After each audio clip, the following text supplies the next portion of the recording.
Pera, aê! Alô, alô, alô, boa noite! Tudo bem com vocês? Boa noite, boa noite, boa noite. Hoje estamos aqui com fita crepe no headphone. Temos um gato carente também, que ele não está aparecendo na câmera, mas acredite, ele está aqui. Boa noite, boa noite. E estamos aqui com a nossa voz da consciência. Boa noite! Aê, tá tudo funcionando, tá tudo no lugar. Uhul! Estou vendo o pessoal no chat perguntando que diachos é perspectiva atmosférica. Vamos responder isso, vamos com calma. Como é que vocês estão? Tudo tranquilo? Esse aqui são os estudos que eu estou fazendo na aula de pintura do Ale Heider.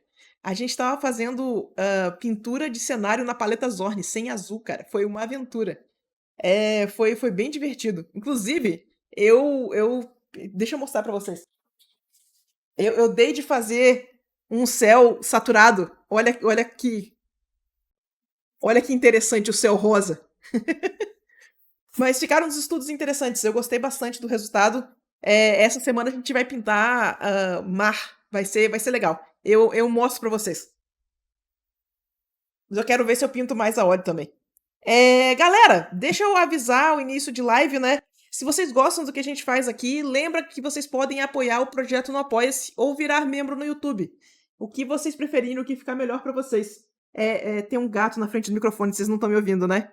É esse gato aqui, ó. Lembra de apoiar o projeto. Se vocês puderem contribuir, ajuda a gente demais a deixar o projeto rolando. E olha só. Bora. É isso, né? Falta mais alguma coisa? Não, acho que é isso. Eu só tenho um gato. Quer comentar dos planos pro YouTube? Galera, seguinte. Rolou um incentivo externo aí pra eu começar a fazer conteúdo exclusivo pra área de membros do YouTube. Então, eu quero avisar que eu vou começar a postar todo o conteúdo do Apoia-se no YouTube como vídeo privado para membro. Então, como eu tô falando, Apoia-se ou conteúdo do membros do YouTube vai ser a mesma coisa. E a gente deve fazer, sabe essa última live? Sabe essa última live que eu fiz, em que eu tava mais desenhando do que respondendo pergunta? Eu tô pensando em botar umas lives dessa como exclusivas de membro no YouTube. Então, se vocês quiserem participar, fiquem ligados que a gente vai marcar a próxima em breve. Pra gente poder fazer uns estudos juntos, trocar uma ideia com um chat um pouquinho mais tranquilo. Então, fica o convite. Se vocês quiserem apoiar o canal aí, fica o convite pra nós. Certinho? Olha só. Tem muita gente querendo fazer perguntas sem tema. Vamos fazer o seguinte, deixa eu dar a introduçãozinha do que é perspectiva atmosférica. A gente faz a primeira leva de perguntas sobre perspectiva atmosférica, depois a gente abre sem tema. Pode ser? Fica tranquilo assim? Famosas últimas palavras. Não, é que eu acho que não vai ter tanta pergunta sobre a perspectiva atmosférica, porque a gente falou sobre isso na semana passada. Famosas últimas perguntas, famosas últimas palavras, né? Vamos ver. Galera, seguinte, deixa eu abrir a câmera aqui, rapidinho. Se der tempo, eu quero fazer um estudo dessa cena que tá aí, sabe? Ela é de um cara chamado Lorenzo Lanfrancone, e eu amo essas nuvens de paixão.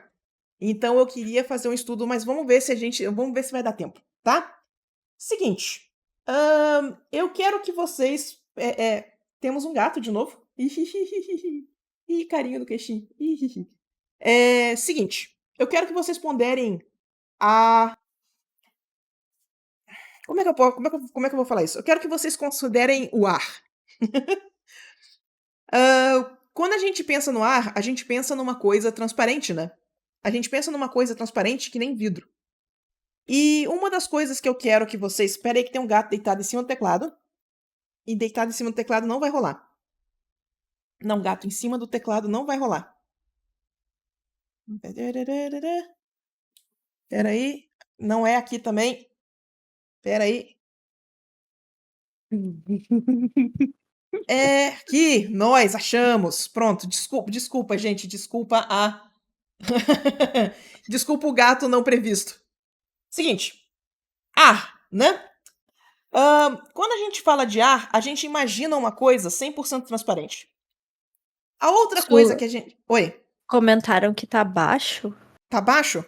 Não Pera sei, aí. pra mim tá bom, só que a gente tá no Discord, né? A gente tá Então. no Discord, não tá na live. Pois é, pera aí. Eu botei o microfone um pouquinho mais perto, galera. Vê se funciona. Que aqui tá no volume máximo pra mim. Vamos lá. O Tá ok? pessoal Tá falou que tá normal? bom. Tá, Uhum. perfeito. Seguinte. Então vamos lá. Agora vai, agora eu vou conseguir começar. Considerem o ar, tá? A gente pensa no ar como uma coisa transparente. Outra coisa transparente que a gente conhece é vidro, né?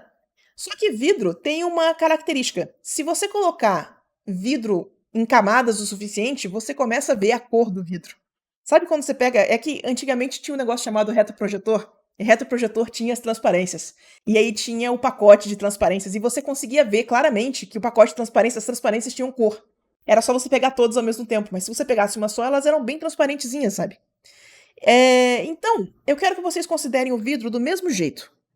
Você tá vendo aqui, ó, que quando a gente tem pouca sobreposição do vidro nele mesmo, a gente tem a cor quase igual do cenário de fundo. É bem parecido. Tá vendo?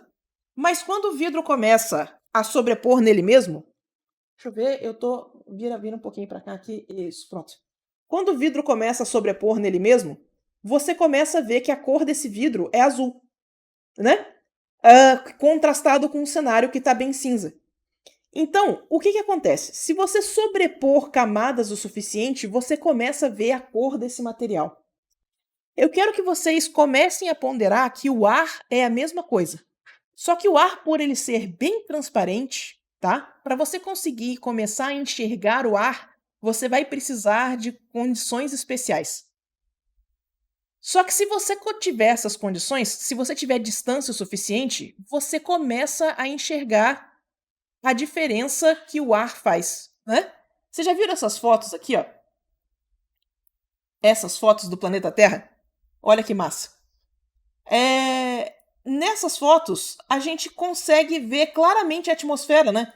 O que é a atmosfera se não seja ar, né? Ela é ar. Você tá vendo, você tá literalmente vendo ar. E que cor que é essa atmosfera quando a gente tira foto do espaço? A gente vê azul, né? Depende muito da cor do dia, porque, de novo, isso vai ser mais um efeito de lente do que necessariamente o objeto dando cor, né? Mas ela tende a ficar para esse azulado, certo?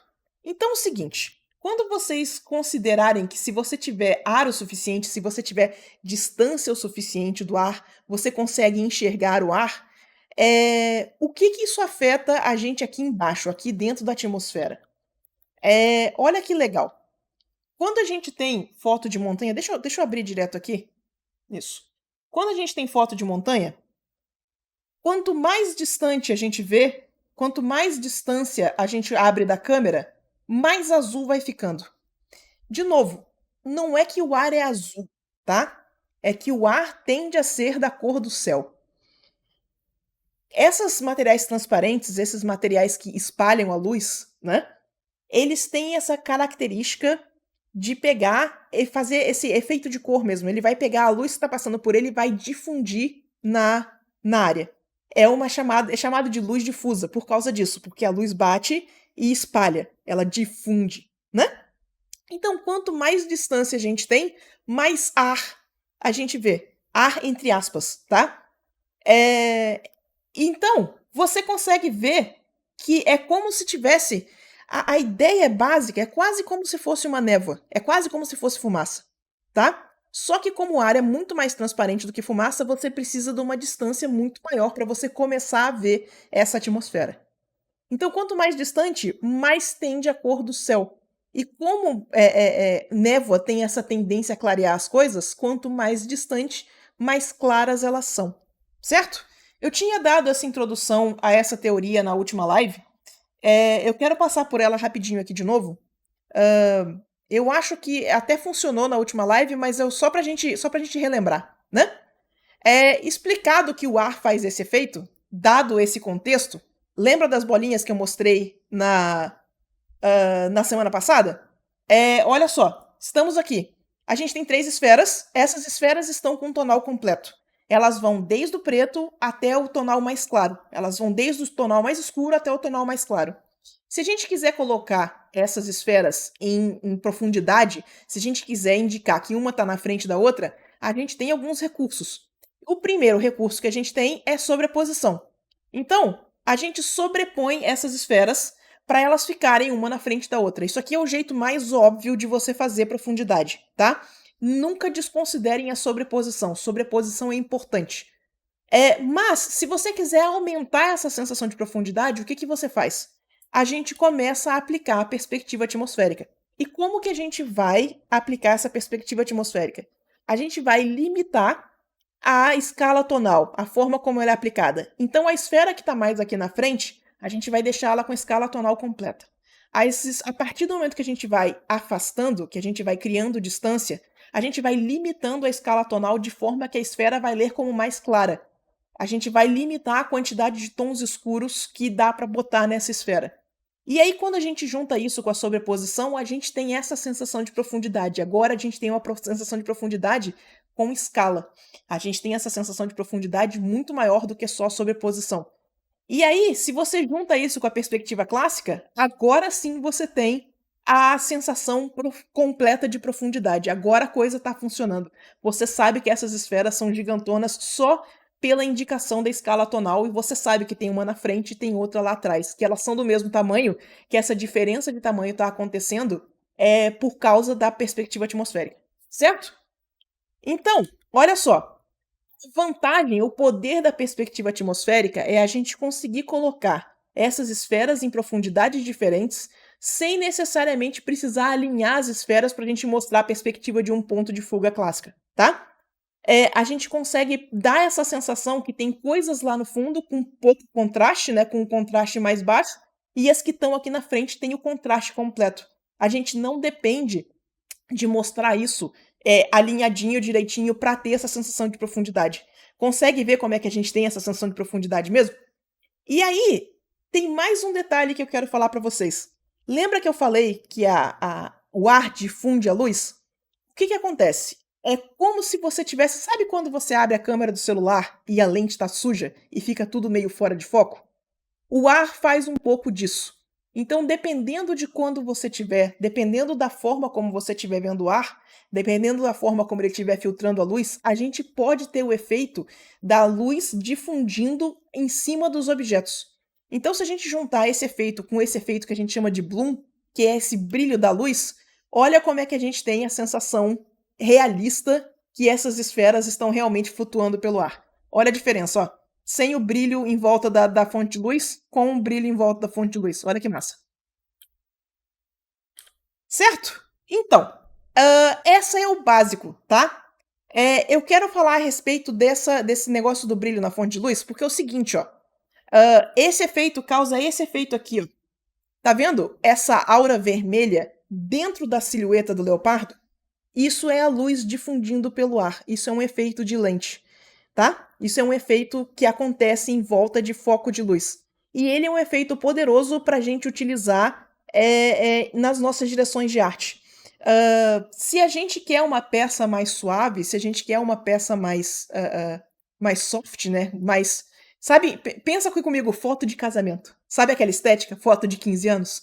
Olha só, isso aqui tem muito dessa sensação, desse bloom, dessa luz difundindo pela atmosfera. Então a gente fica com essa temática bem soft, a gente fica com essa aparência, né, dessa luz vazada. Você quer saber outra superfície que difunde a luz? Outra superfície onde a luz entra e se espalha? A nossa pele. Olha que interessante. Você tá vendo essa aura avermelhada em volta da fonte de luz? Essa aura avermelhada é a luz entrando dentro da nossa pele e difundindo e espalhando. Então é como se acendesse os nossos dedinhos. Por isso que eles ficam vermelhões desse jeito. A gente tenta, como ele não é transparente o suficiente para a luz passar de verdade, ele só aumenta a saturação e clareia um pouco, ele não chega a emitir luz. Então não parece que ele está aceso de verdade. Mas também é o mesmo efeito de você ter a luz entrando na pele e espalhando. Ela causa esse efeito. E o nome disso é Subsurface Scattering, tá? SSS. Ele é quando o pessoal pergunta a respeito de como faz textura de pele, esse é normalmente o efeito que o pessoal está faltando. porque você tem a luz entrando na pele, aí você tem essa levantada de saturação, e aí você tem a sombra. E essa levantada de saturação é exatamente da luz entrando na pele e fazendo esse efeito. Certo? Então, eu quero que vocês comecem a ponderar essas propriedades da luz. Eu quero que vocês comecem a pensar na luz mais como esse...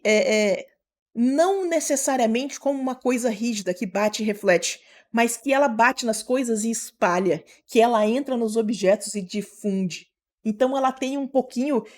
quando eu comecei a pensar nessa teoria, ela tinha um pouquinho de fluxo, de flow, sabe?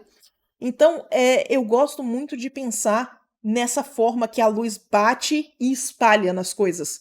E se a gente conseguir capturar esse efeito, a gente vai conseguir efeitos muito interessantes nas nossas ilustrações.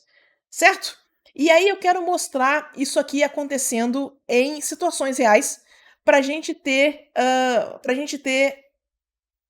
um parâmetro, né? De onde que isso aqui está vindo? Como que a gente observou isso? Então, olha só.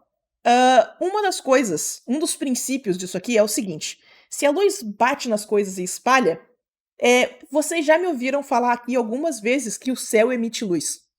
O céu está claro, né? Essa afirmação de que o céu emite luz não é que o céu é uma fonte de luz igual ao sol. O céu, ele é um difusor. Então, o que que acontece? A luz do sol bate na atmosfera e espalha.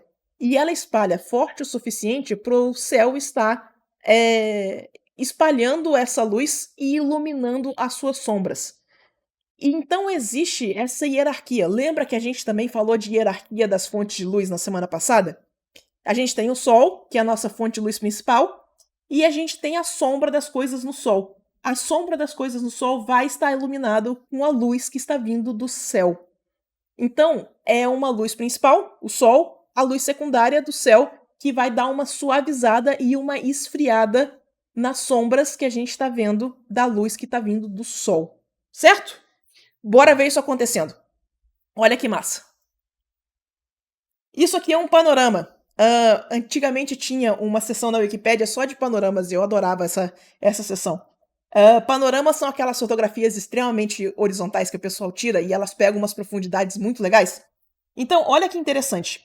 Lembra que a gente estava falando do lance de limitar o tonal? Presta atenção como é que esses prédios aqui da frente, eles vão muito mais escuros. Na escala tonal deles, os pontos escuros são muito mais escuros do que os prédios que estão lá atrás. Olha como é que os tons escuros dos prédios lá de trás está limitado. Olha como é que a gente faz uma escala direitinho dessa profundidade. Como é que a gente tem essa escala completa aqui na frente. E à medida que a gente vai afastando, à medida que a gente vai distanciando, a gente vai limitando o uso dos tons mais escuros. E isso vai dando a sensação de profundidade. Junta com a perspectiva de um ponto, a gente tem o prédio daqui da frente muito maior do que o prédio lá de trás. Mesmo que você saiba que o prédio lá de trás é mais alto do que os que estão aqui na frente, você tem essa sensação de escala, porque a gente tem aqueles 3 fatores que a gente comentou. A gente tem sobreposição, a gente tem perspectiva e a gente tem perspectiva atmosférica. Certo? Então, você vê que o efeito da perspectiva atmosférica funciona até aqui nas árvores. Olha como é que o contraste dessa árvore aqui da frente é diferente do contraste das árvores que estão lá atrás. O verde vai ficando mais claro, as sombras vão suavizando. E aí você começa a ver esse efeito acontecendo em vários lugares. Olha só. Dá-lhe foto de montanha. Olha quantas camadas de montanha a gente tem aqui que vai sumindo no céu. Olha que massa. E aí você vai ver, essas montanhas são esverdeadas e avermelhadas. E à medida que a gente vai distanciando, elas vão ficando cada vez mais da cor do céu. Se o céu está azul nesse momento, se o céu estiver nublado, elas vão ter uma tendência a cinzentar e não a azular. Se o céu estiver azulado, elas vão azular, porque é a luz difusa que está batendo na atmosfera e espalhando, né? Então você consegue ver várias camadas, e cada uma delas vai ficando progressivamente menos contrastada à medida que a gente vai afastando da câmera, à medida que a gente vai afastando do ponto de vista do observador. Eu quero mostrar mais uma foto disso acontecendo em prédio, tá? Olha que legal. Essa aqui tem tudo que a gente comentou. A gente está, do ponto de vista onde tirou essa foto, a gente está na sombra desse prédio aqui, então aqui está bem escuro o contraste. E à medida que a gente vai afastando, olha como é que os níveis dos tons escuros vai diminuindo, ó. Olha como é que vai ficando mais claro. E aí, olha que legal, tá vendo essa bordinha azul aqui em volta do prédio? Isso é o bloom que a gente comentou. É a luz vazando pelo ar e fazendo esse efeito de luz vazada, sabe? O nome desse efeito é bloom.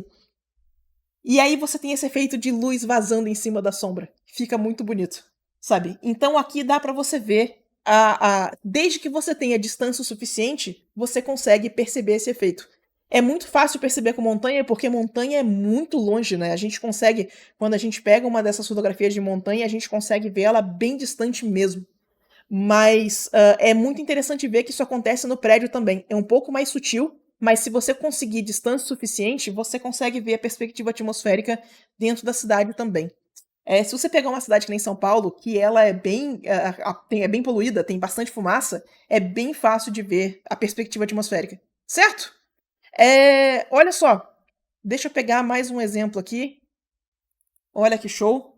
Mais um esqueminha de montanhas. Aqui é uma cena um pouquinho mais no pôr do sol, mais no entardecer, né?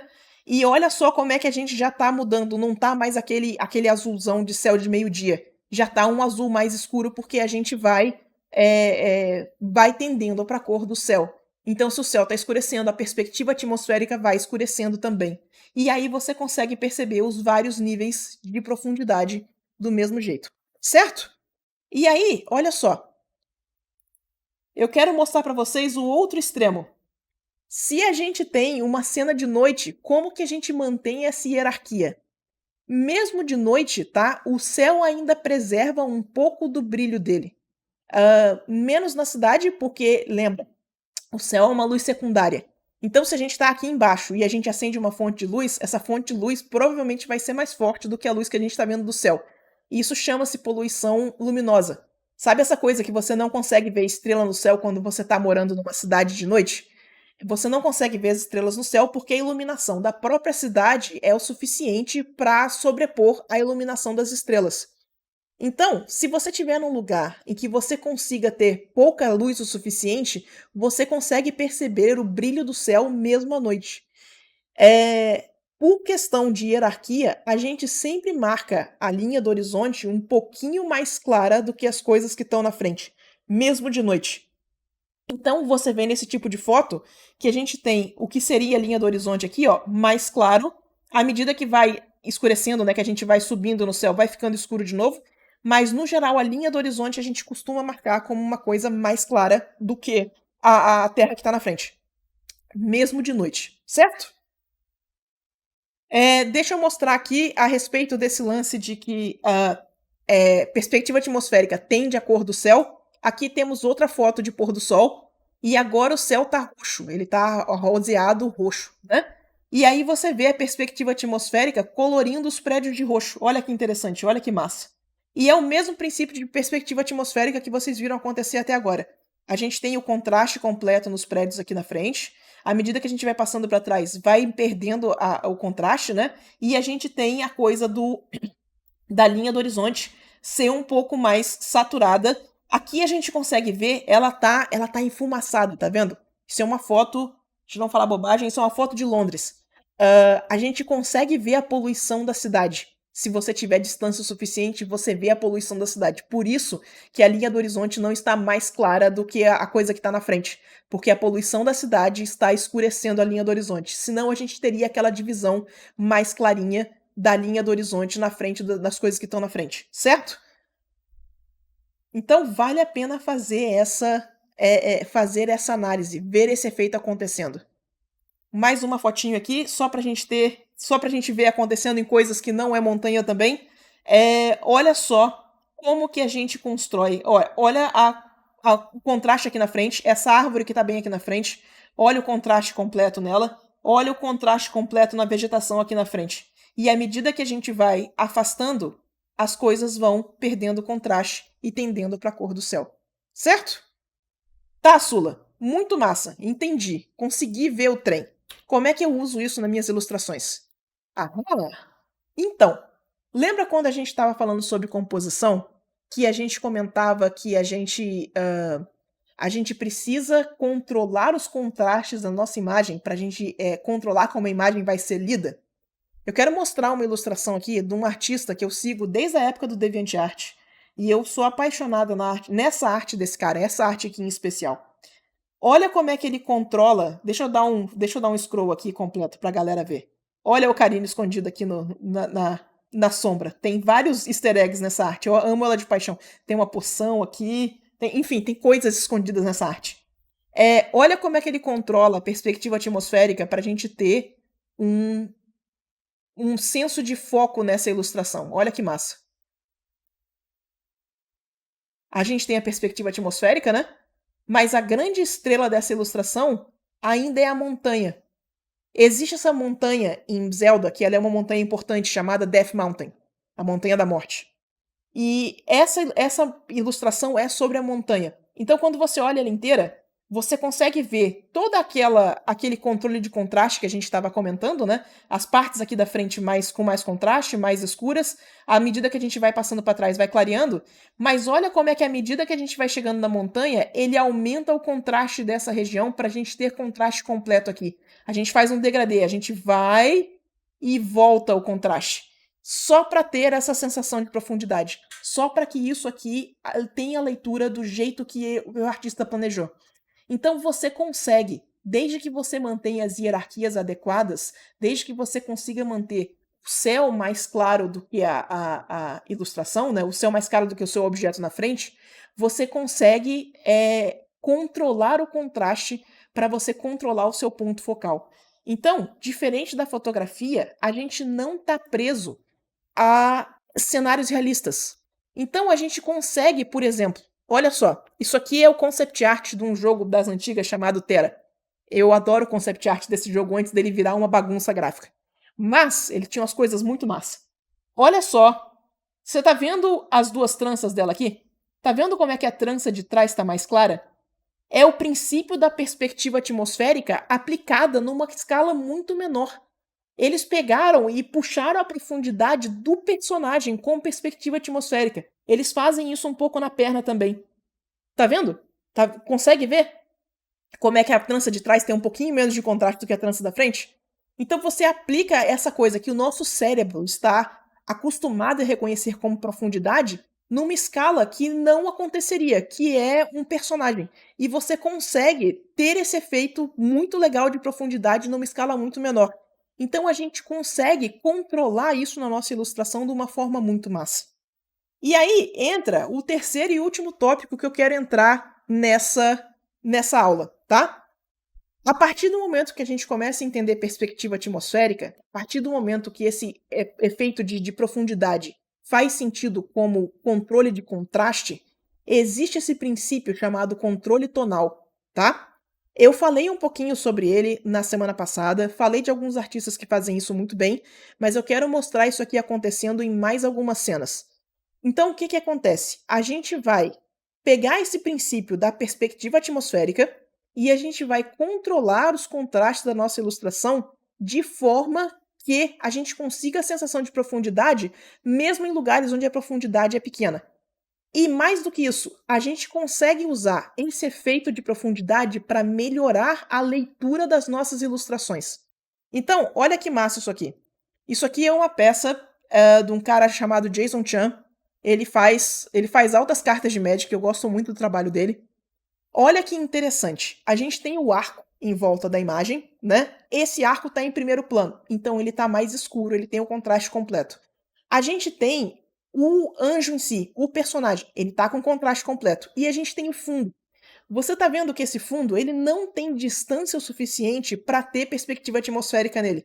Mas a gente usa o princípio da perspectiva atmosférica para deixar o fundo menos contrastado, para deixar ele mais claro, né? Pra gente ter uma leitura consciente da silhueta do anjo. E aí, olha que massa. Aqui que esse negócio explode minha cabeça. Você consegue fazer esse mesmo efeito em versão micro. Do mesmo jeito que eu mostrei lá no concept do Terra, olha como é que a asa aqui da frente, essa asa aqui, ó, ela tem o contraste completo e à medida que ela vai virando para a luz, ele vai tirando o contraste. Olha como é que ele tem mais contraste nessa asa, na parte da frente, do que na parte da asa que está sobreposta. Ele vai fazendo a asa clarear à medida que ele vai sobrepondo uma asa com a outra. Assim ele consegue manter essa sensação de que essa asa está mais atrás. E aí, ó, aqui também, a asa está mais clara porque ela está atrás do personagem, e à medida que ela vai chegando para frente, ela vai escurecendo. Então, o pessoal constrói esses degradês graduais, esses degradês em cima da imagem inteira, esses degradês gerais, como eu chamo ele, né? Para dar essa sensação de profundidade. E aí você começa a construir a sua imagem de uma forma que a leitura dela faça sentido e que a profundidade dela faça sentido. Por isso que a gente bate tanto a tecla de que o tonal é importante. A leitura da sua imagem vai vir do controle tonal. A leitura de profundidade, a leitura de silhueta, a leitura de composição, tudo isso vem da forma como você organiza os valores claros e escuros na sua peça. Então, muita da informação que você está construindo com sombra e luz, com modelagem, com sombreado, vem só do claro e escuro. A cor importa bem pouco. A gente pode trocar essas cores e a leitura de profundidade vai continuar funcionando 100%. Faz sentido? Por isso que a gente bate tanto nessa tecla da importância de estudar o tonal. Deixa eu mostrar mais alguns exemplos, porque eu acho que vai fazer um pouquinho mais de sentido. Olha, outra carta de Magic do Jason Chan. Olha a profundidade. Olha como é que ele consegue botar contraste na cabeça da Hydra e vai tirando o contraste à medida que a gente vai afastando para dar a sensação de profundidade e para a gente ter a sensação de escala com um prédio ali atrás. Olha que massa. Então, ele olha aqui, olha o controle de contraste no exército aqui na frente, ó. Olha o pessoal aqui com contraste completo, olha como é que você vai perdendo o contraste. É um pouco da névoa, é um pouco de perspectiva atmosférica, mas o importante é que o efeito de profundidade acontece. E aí a gente tem o personagem aqui na frente com um tonal mais escuro, carinhosamente planejado para ficar com contraste contra o fundo branco, para a gente ter essa sensação de que ele está aqui na frente. Certo? Esse conceito, tá, de perspectiva atmosférica, ele não é novo. Então, se vocês voltarem em algumas peças, as peças dos grandes mestres, vocês vão ver o pessoal organizando as peças de forma que isso aqui, que a leitura da peça esteja bem organizada. Então, olha só. Nem sempre... Desculpa, deixa eu começar isso de novo. Hoje em dia, a gente valoriza muito a figura escura no fundo claro. Muito jogo de card game, muita ilustração, muito splash funciona com esse esquema de figura escuro no fundo claro. Mas tem pinturas clássicas que gostam de inverter essa leitura. Então olha só, olha como é que isso aqui é bem organizado em questões de tonal. A gente tem uma figura escura no fundo claro. E aí a gente tem a porta aberta. A gente está numa cena de dia, então o ambiente interno não vai estar tão iluminado, então a gente tem uma figura clara no fundo escuro. E para dar profundidade, a gente tem uma janela aberta lá atrás, e as coisas que estão na janela estão com contraste baixo, obedecendo a regra de perspectiva atmosférica. Então você sabe que você está vendo a distância inteira da casa e essa janela está lá no fundo. E a gente está vendo as coisas atrás da casa pela janela. Então a gente tem a sensação de profundidade através da leitura desses elementos. Tudo que a gente comentou aqui está sendo utilizado: sobreposição, perspectiva, controle tonal e perspectiva atmosférica. E tudo isso está incrivelmente organizado para essa composição ler bem no quadro. Começa a ver como é que isso está sendo bem organizado, como é que isso é tudo planejado. Essas coisas não acontecem por acaso. Você não faz um desenho legal, estava inspirado e o desenho aconteceu. Isso aqui precisa de planejamento. Até você achar a pose, até você achar a peça onde tudo se encaixa, a gente precisa planejar a nossa peça. Certo? Então, basicamente, o que eu tinha para falar para vocês hoje era isso. Eu tenho mais alguns exemplos disso aqui acontecendo, de perspectiva atmosférica acontecendo. Basicamente mais exemplos do que eu já falei, né, do que eu comentei aqui, mas o que eu tinha para falar era isso. Eu acho que deu bastante teoria para vocês, né? Bora! Vocês têm alguma dúvida sobre isso? Oi, fala. Calma. Chat, por enquanto, dúvida do tema, tá? Vamos isso, a só primeira focar rodada. em dúvida do tema. Dúvidas do tema, vamos lá. Aham. Pelo Eu amor de gosto Deus. eu gosto muito de perspectiva atmosférica. Foi quando eu aprendi perspectiva atmosférica que minha arte mudou, assim, que a coisa começou a dar certo. Nós. Meu Deus do céu. Boa noite, Sula. Seria possível aplicar o efeito de paralaxe junto com perspectiva atmosférica? Sim. Sim. Paralaxe é aquele efeito. Para o pessoal que não conhece, paralaxe é o efeito quando a gente tem dois planos de câmera rodando. Quando você vai fazer, você pega uma imagem fixa aqui. E aí você pega outra imagem fixa e você bota elas em velocidade diferente, você tem sensação de profundidade. O pessoal da animação usa muito isso. Se vocês pesquisarem sobre background de animação, vocês vão ver o pessoal usando parallax com perspectiva atmosférica. É fantástico e genial. Então, sim, usa-se os dois juntos. O que mais? A gente, botar a palavra perspectiva atmosférica não significa que a pergunta vai ser sobre perspectiva atmosférica. Sula, queria colocar uma magiazinha de uma personagem onde a fonte de luz, onde seria a fonte de luz e fazer um fundo escuro. Tem como a teoria de perspectiva atmosférica me ajudar a fazer o corpo dela não sumir no fundo / espaço cósmico? Olha só, você tem como roubar nesse aspecto, tá? A gente tá falando muito sobre iluminação, a gente tá falando muito sobre tipo de luz. E uma das coisas que eu quero que você tenha em mente é que a gente tem como organizar as iluminações da nossa cena. Deixa eu ver se eu acho um screenshot rapidinho aqui. Deixa eu ver se no Shot Deck tem isso, que vai ficar mais fácil de eu encontrar isso.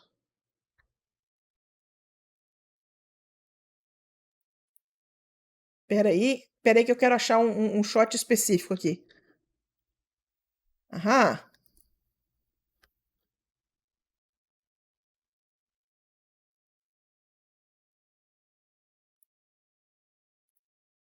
Habemos. Olha só, isso é uma cena de Harry Potter em que ele está na rua esperando o ônibus vir pegar ele, esperando alguma coisa acontecer. Quando a gente tem uma cena dessa, é uma cena escura, é uma cena que está se passando de noite. A gente tem a iluminação do poste só. E a iluminação do poste, ela tá aqui, ó. Você tá vendo bem a iluminação do poste. Da onde está vindo essa luz azul que está no rosto dele? Ela está aí para você poder ler o rosto do ator. Então, quando vocês assistirem uma cena de filme, quando vocês assistirem essas grandes produções, eu quero que vocês comecem a se perguntar, na cena que o pessoal aonde que essas iluminações estão acontecendo? O rosto do personagem realmente está aí iluminado? Ou aquela iluminação foi colocada ali para você poder ler o rosto do ator? E aí você vai começar a perceber que várias delas, estão iluminadas de forma a ter leitura. Você consegue modificar a iluminação da sua cena para ela ter leitura. Não tenha medo de colocar uma fonte de luz secundária, está vindo uma fonte de luz de fora da tela para o seu personagem ler.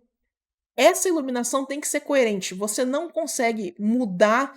Vamos supor que a gente está iluminando o rosto do Gollum e aí a gente entra com uma, a gente vai botar luz, vai botar sombra aqui e a gente vai botar sombra aqui e a gente bota sombra nesse braço. Não faz isso. A sua luz não ficou coerente. A luz ainda tem que ser coerente, mas ela não precisa ser realista na cena. Você pode editar a sua luz e adicionar focos de luz para sua cena ler bem. Então, mantenha tudo isso funcionando como luz. Não muda a direção da sombra no meio do personagem. Mantenha a luz coerente, mas você pode colocar mais luzes na sua ilustração. Você tem liberdade para iluminar essa cena como se ela fosse uma cena de filme. Isso que eu quero dizer. Faz sentido? Então, se você está com uma situação em que está faltando uma fonte de luz, adiciona uma fonte de luz a mais. Faz ela funcionar como uma luz coerente, mas adiciona essa fonte de luz a mais. Vê se resolve o problema da sua ilustração. Tá? Boa sorte. O que mais? Sula, como fazer esse tipo de perspectiva em estilo mais cartoonizado? Uso linha bem marcada e grossa. Ahá!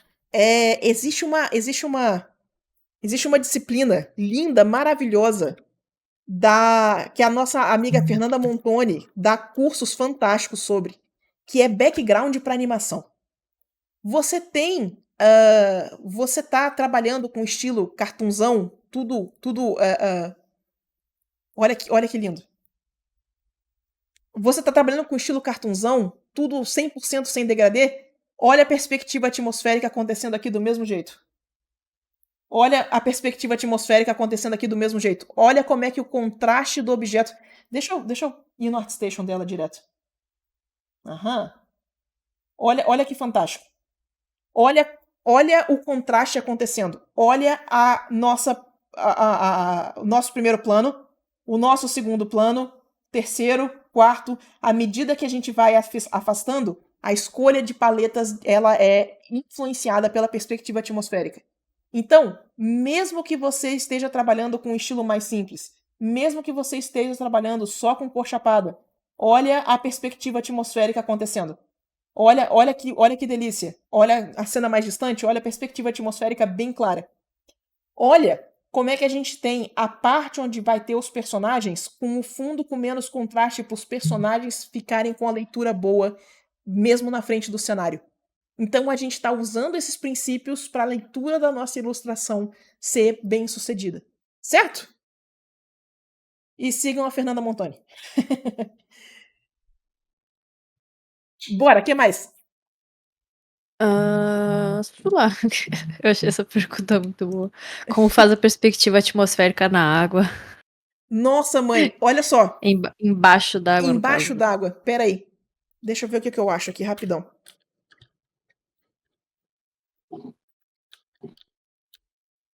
Porque é o A minha seguinte, ó. resposta foi basicamente: água não é atmosfera. Não, esse que é o problema. A água difunde luz, só que a água é menos transparente do que o ar. Então, se você pegar a fotografia de debaixo d'água, vamos lá, vamos pegar. Deixa eu ver se eu consigo aqui, ó. Fotografia debaixo d'água. Olha como é que é.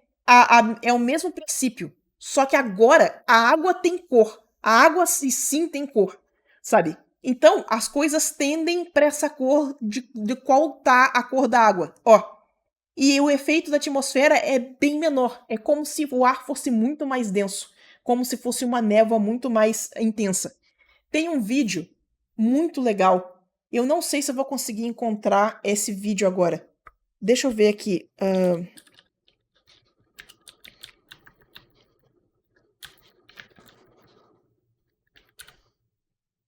Eu não vou. Eu não vou. Quer ajuda? Olha só, tem um vídeo que o pessoal pegou uns tubinhos coloridos e eles mergulharam esses tubinhos coloridos e vai descendo. Quanto mais profundidade tem, mais as cores vão mudando. Esse vídeo é muito interessante. Eu não sei se vou conseguir encontrar ele agora. Deixa eu ver. Vídeo. É isso. Eu tentei escrever vídeo, escrevi bof. Bota Manual do Mundo, o pessoal tá Aqui. comentando. É do Manual do Mundo? É da PBS esse vídeo, né? Aham, perfeito. Olha só, eu vou jogar. Eu não sei como é que isso aqui vai dar de copyright strike lá no YouTube. Então eu vou só jogar a URL para vocês. A URL não é essa. A URL é essa aqui. Isso. Eu vou jogar a URL para vocês e vocês assistam e divirtam-se. Esse vídeo é muito legal. Eu não vou tocar o vídeo aqui, mas olha só. Esse aqui é o início do vídeo. E aí vai descendo. Olha que massa. Olha as cores mudando. Olha que legal.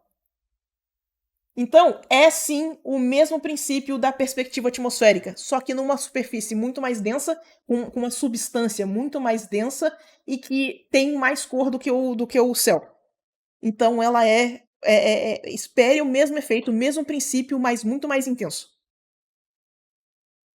Eu vou só passar uma pergunta aqui, porque ela bate com essa também, que é Manda. uma pergunta absolutamente científica. Existe alguma medida fixa da difusão da atmosfera e da água? Olha só, tem, eu só não tenho a menor ideia de qual seja. Mas o pessoal consegue fazer CG e consegue simular isso de uma forma muito realista. Então eu tenho certeza que todos esses índices de refração já foram medidos. Eu só não tenho ideia de qual seja porque eu não sou da programação, né? Eu sou feliz de humanas. É isso.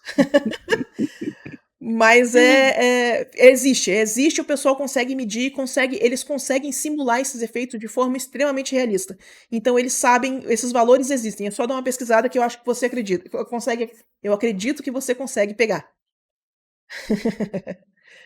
Que Tem mais? 2 perguntas aqui que se complementam. Sula, como seria uma forma prática para aplicar a perspectiva atmosférica no digital? Tenho na cabeça que é só colocar o fundo com baixa opacidade. E aí outra pergunta que complementa essa seria, Sula, ofuscar a cor conforme a profundidade dá o mesmo efeito? Sim, olha só, tem vários jeitos de você chegar no mesmo efeito, tem várias maneiras de você conseguir controlar o contraste. A Fernanda Montoni, por exemplo, eu acredito que ela monta a paleta. Então, ela sabe a paleta e ela só vai preenchendo cor. Tem gente que vai fazer perspectiva atmosférica fazendo camadinhas de opacidade. Então, tipo, pega uma camada de opacidade de 20% e vai duplicando ela a cada plano, sabe? De forma que você vai perdendo contraste à medida que você vai construindo mais camadas. Tem como fazer direto na cor, tem como fazer com overlay, tem como fazer com hard light. Tem vários jeitos de fazer. Então, o que eu recomendo é o seguinte: entenda um princípio, absorve bem o princípio desse controle de contraste e experimenta o método que vai te dar o resultado que você acha que vai dar certo. Faz ajustes nesse método até o resultado ser satisfatório. E aí você vai chegar numa direção de arte legal. Certo? Mas experimenta os trem. Não, eu não quero pegar para vocês uma formulinha de é assim que faz perspectiva atmosférica, porque eu quero incentivar vocês a experimentar jeitos diferentes de fazer isso. Dá para pintar direto, dá para fazer com efeito, dá para fazer com curvas, dá para fazer com gradient map, dá para fazer de muito jeito diferente.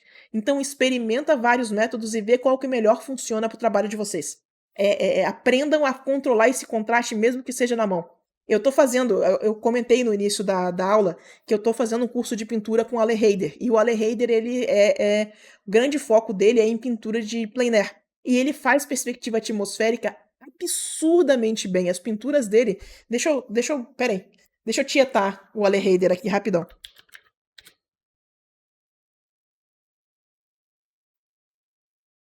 Ele faz perspectiva atmosférica nas pinturas a óleo dele estupidamente bem. Então, a gente consegue essa sensação. Olha como é que ele controla o tonal, olha como é que ele controla a saturação de uma forma muito legal. Olha que massa. Então, não quero vocês dependendo de um efeito. Eu quero que vocês entendam como isso aqui funciona para vocês conseguirem reproduzir isso do jeito que vocês precisarem. Certo? E sigam o Ale Heider também. Ele é muito bom. Nós, que mais? Sula, existem livros sobre isso?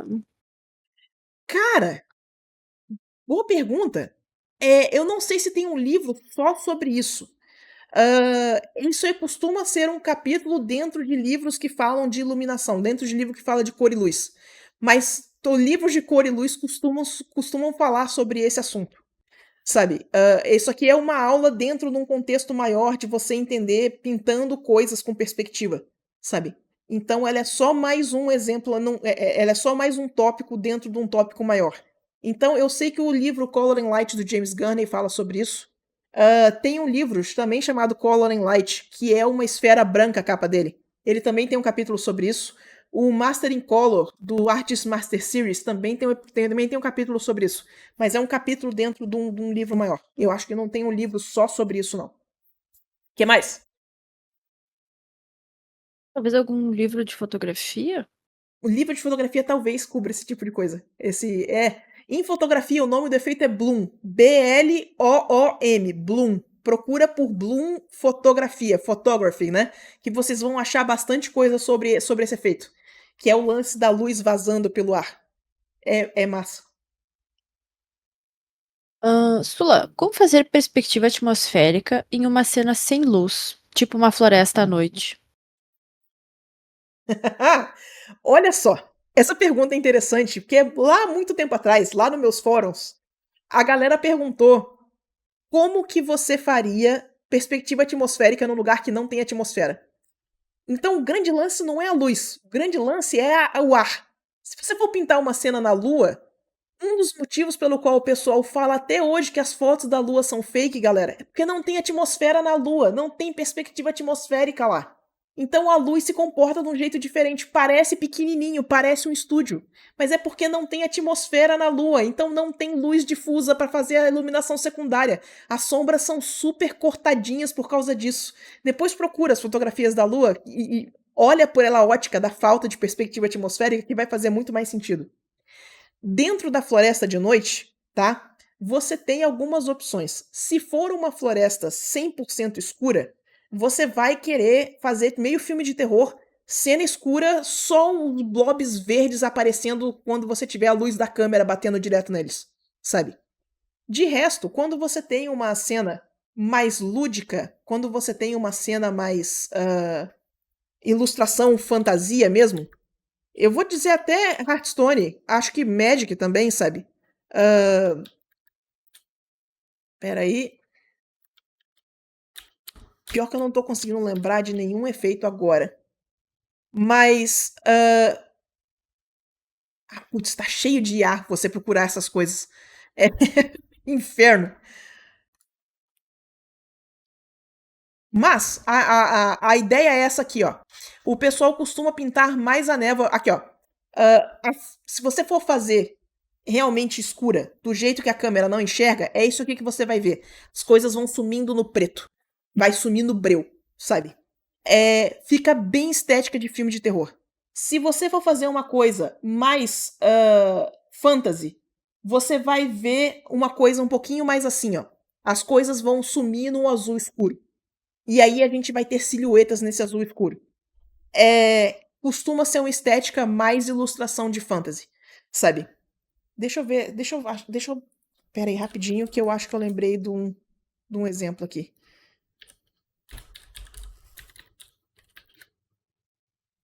Aham. Olha só. Ilustração do Todd Lockwood, Floresta à Noite. Olha como é que a gente ainda tem perspectiva atmosférica. Você repara como é que esse canto da floresta tá mais escuro do que esse aqui, ó. E a gente tem o esquema de por que ele escureceu tanto, porque a gente tem figura clara no fundo escuro. Aí a figura lê super bem. Se ele precisasse inverter isso, dava para inverter. Se fosse uma figura escura ou uma figura mal iluminada, ele podia botar uma camada de perspectiva atmosférica atrás da figura, botar um azul saturado, mais escuro, mas mais claro do que o preto que está em volta, para destacar a figura. Então dá pra gente de novo, dá pra gente controlar esse ambiente de iluminação para nossa cena ler do jeito que a gente quer. Certo?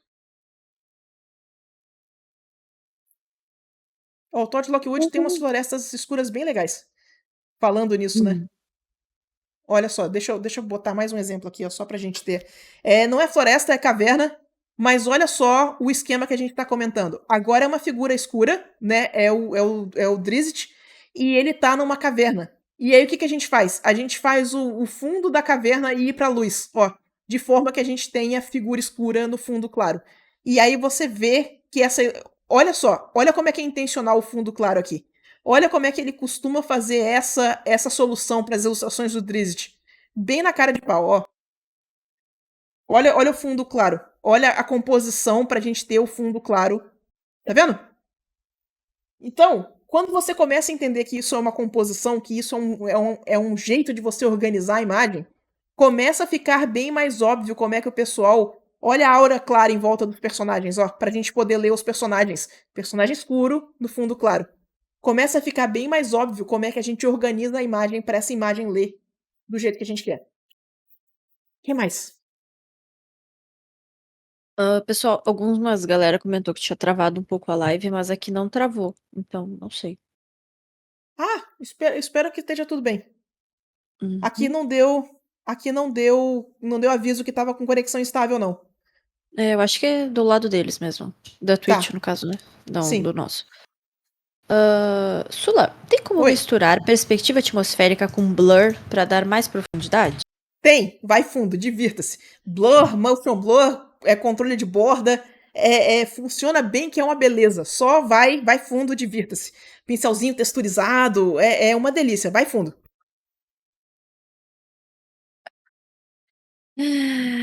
Ai, eu amei muito que me chamaram de voz da concorrência. Eu, Muito bom. a pessoa refez a pergunta e ia ser a próxima, vou atualizar aqui. Sula e voz da concorrência, muito foda. Como fazer perspectiva atmosférica em ambientes com luzes artificiais, tipo balada com luz roxa, ou circo com luz amarela, holofote, etc. Tô travado num desenho de balada, mas o fundo roxo, mais tonais roxos e rosa, estão me quebrando. Tá, peraí. Peraí, porque eu vou pegar exemplo de filme pra essa aqui também. Peraí, aguenta aí. Aquele do Blade Runner? Blade Runner é uma boa, mas a ferramenta de color picker do Shot Deck é fantástica. Olha o exemplo que ela me encontrou aqui. Olha só, galera. Lembra, o que o ar faz? Ele difunde a cor, né? Como que a gente faz em cinema de estúdio esse efeito num espaço menor? Eu não sei se vocês sabem disso, mas tem alguns diretores que enchem um set de fumaça exatamente para não vou conseguir falar essa palavra, exatamente para aumentar a sensação de profundidade. Então, olha que interessante. Quando a gente tem uma imagem que nem essa, a luz principal aqui é azul. Então, tá tudo tendendo pro azul, ó. Volta um pouco naquele outro corte que a gente fez sobre paleta reduzida. Essa cena vai ser toda pintada com azul. Então, a perspectiva atmosférica aqui, ó, o azul é muito mais saturado, mas o controle de tonal, ele vai continuar igual. Olha como é que esse preto do personagem que tá na frente ainda é mais escuro do que o preto que tá aqui, ó. Do que o preto que tá aqui. Então, você vai conseguir fazer a mesma sensação de profundidade, só que agora o ar tem cor mesmo, e a cor é a cor da fonte de luz.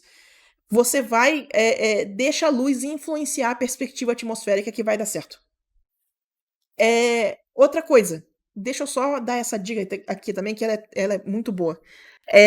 Normalmente, quando eu travo, porque eu tô fazendo um esquema de iluminação muito complexo, eu vou atrás de filme com com iluminação parecida com a cena que eu tô tentando fazer. Filme costuma ter uma variedade muito grande de iluminações. O pessoal presta muita atenção nisso porque iluminação é muito importante para filme. Então, se você está travado numa ilustração por causa cena, de um setup de iluminação específico, vê se você consegue achar algum filme que tenha setup de iluminação parecido, que você vai conseguir resolver o seu problema. Filme costuma ser a solução para um monte de problema em questões de referência, certo? Então, boa sorte. Mas é isso, a perspectiva atmosférica vai pegar a cor da luz. Bora! Sula, com cenários mais poluídos, tipo céu marrom acinzentado, Uhum. a perspectiva atmosférica funciona da mesma forma? Funciona da mesma forma, quanto mais fumaça, mais intenso fica a perspectiva atmosférica. E não se esqueça, ela pega a cor do céu. Então, se você tá num lugar muito.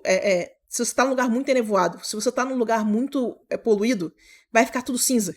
Porque a luz está batendo naquela névoa, né? Ela tá batendo por aquela fumaça e espalhando. E ela tá espalhando a cor da fumaça. Se a fumaça é cinza, vai ficar tudo acinzentado. Então não tenha medo de puxar a cor dessa fumaça para a perspectiva atmosférica.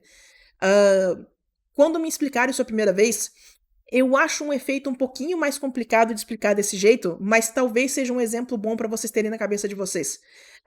Falaram para mim para eu comparar a perspectiva atmosférica como se fosse um copo de leite. Você tem um copo de leite e você coloca uma colher lá dentro. E você consegue ver bem as coisas que encostam na borda do copo, mas a colher rapidamente some no leite, você não vê a colher inteira.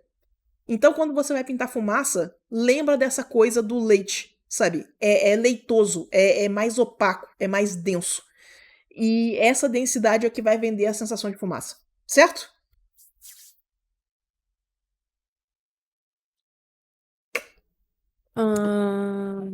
Lá. Conforme os planos vão se afastando, também ocorre de quando a cor é muito divergente do fundo ou dos objetos, ir acinzentando no meio do caminho a transição? Sim.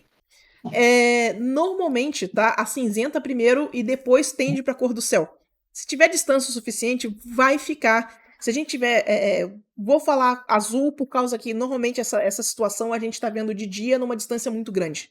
Mas primeiro acinzenta, depois vai azulando, sabe? Então você vai fazendo os dois degradês ao mesmo tempo. De novo, procura em filmes, ver se você acha cena parecida que vai ajudar bastante, sabe? Mas esse controle de saturação é muito do que o Allerheider tá falando, sabe? A gente vai perdendo saturação à medida que a gente vai afastando, e a gente vai ganhando saturação à medida que a gente tá no primeiro plano. E aí tende pra cor do céu. Certo? Uma das coisas que o pessoal de plein air fala muito, que eu sei que a gente aqui da ilustração e do concept art erra muito, inclusive estou com um exemplo na tela nesse momento, que a gente costuma fazer o céu muito mais saturado do que ele é de verdade. O pessoal que faz plein air faz o céu bem cinza. Costuma fazer o céu bem mais esmaecido do que a gente faz. A gente no concept, a gente adora céuzão azul, uhul, meio-dia, sabe?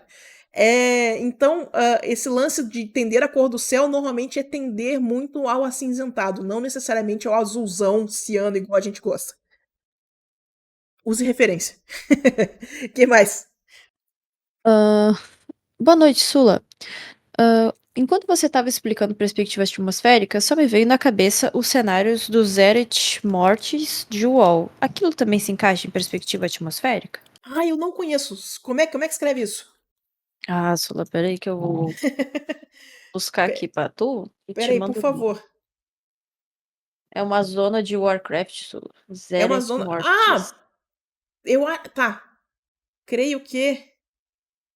Te mandei. Obrigada. Uhum. Sim. Já só pelos screenshots, sim. Olha só. Screenshotzão, muito bom. Acabei de falar que a gente é culpado de fazer o céu oceano. Tá aqui o céu oceano. Perspectiva atmosférica tendendo pro oceano. É bem aqui. É bem isso aqui mesmo. Olha como é que o prédio aqui atrás, ó, a montanha aqui atrás, tá 100% ciano escuro. Sabe? É isso aqui. Não é nem escuro, ela só é mais escura do que o céu. É só o suficiente pra fazer profundidade. Sabe? Sim, aplica. Jogo gosta muito de usar perspectiva atmosférica. Genshin Impact usa isso muito bem. O WoW usa isso muito bem. Perspectiva atmosférica é um dos efeitos que o jogo faz bem há muito tempo já. Então, são bons exemplos normalmente. Quer fazer mais alguma tangente sobre perspectiva atmosférica ou quer abrir pra pergunta? Não, acho que podemos abrir para perguntas gerais. Bora! Gente, Meu espero que Deus. tenha sido útil. É um assunto que eu gosto demais. Quero ver vocês tudo pintando os planos com profundidade aí, viu? Bora, é nóis. O que vocês têm de perguntas gerais para nós? Meu pau do céu. O minhas mod conta 15 e trava aí, valeu. Eu vou passar primeiro aqui. Boa noite, mãe Sula e tia Lau. Sempre que desenho na mesa digitalizadora, me pego com a mão super rígida e tensa, praticamente espremendo a caneta. Como resultado, minha mão fica cansada muito rápido. Tem Sim. alguma dica para evitar essa? Por que você tá travando tanto a caneta? Você tá achando que o cursor tá vibrando muito? Você tá precisando apertar muito a caneta? Se você tá precisando apertar muito a caneta para ela ficar escura, aumenta a sensibilidade da tablet. Faz com que a curva de pressão fique mais suave. Para você conseguir atingir valores mais altos apertando menos a caneta. Porque olha só, quanto mais você trabalhar com a caneta forçando o pulso, mais tem chance de você se machucar. Menos você vai conseguir fazer isso ao longo dos anos. Então é importante que você aprenda a relaxar e aprenda a fazer as coisas mais suave agora, certo? Vou mostrar para você o meu macete assim que eu achar minha caneta. E olha só, eu vivo falando que eu uso o Lazy Nezumi, né? O que o Lazy Nezumi faz? Deixa eu mostrar para vocês. O Lazy Nezumi, ele mexe na curva de pressão e ele mexe na estabilidade do pincel. Então, quando eu tô com ele ligadinho aqui, ó, ele fica. Eu tô com ele desligado, tá aqui, tá normal. Quando eu ligo ele, eu só estabilizo um pouco. A linha fica um pouquinho mais suave. Mas eu tenho esse outro modo aqui, ó, que é o modo de arte final. Com a mesma pressão, olha como é que a caneta ficou muito mais preta. Eu fiz o mesmo risco que eu fiz antes. Se eu pegar o meu outro pincelzinho aqui, cadê esse aqui, ó? Ele vai desde o bem fininho até o bem grosso, ó. Sem eu precisar apertar muito a caneta. Isso é uma configuração. As configurações estão aqui do lado se vocês quiserem copiar depois, tá? Se vocês quiserem ver a diferença entre uma e outra, ó. Uma tá com curva de pressão ativada, o outro não. Isso me permite trabalhar com a caneta mais escura, com a caneta maior, sem eu precisar forçar o pulso. Não forçar o pulso é importante porque a gente vai fazer isso muitas horas durante muitos dias. A gente não quer uma lesão por esforços repetitivos, certo? Então tenta resolver esse problema logo. Vai precisar de um pouco de mudança de hábito. Se você está acostumado a apertar a caneta, a travar a caneta na hora de desenhar, começar a desenhar com a mão mais solta, começar a desenhar com a mão mais leve, vai ser uma mudança grande da forma como você faz marca. Você vai sentir diferença, mas vai ser mais saudável a longo prazo, certo? Então vale muito a pena você investir em aprender a soltar essa caneta. Um dos exercícios bons para a gente fazer isso é fazer gesto, tá? Pega um pincel que varia um pouquinho na opacidade e vem fazer gesto. Olha como é que a curva de pressão deixa o traço bonito para fazer gesto. Olha que massa.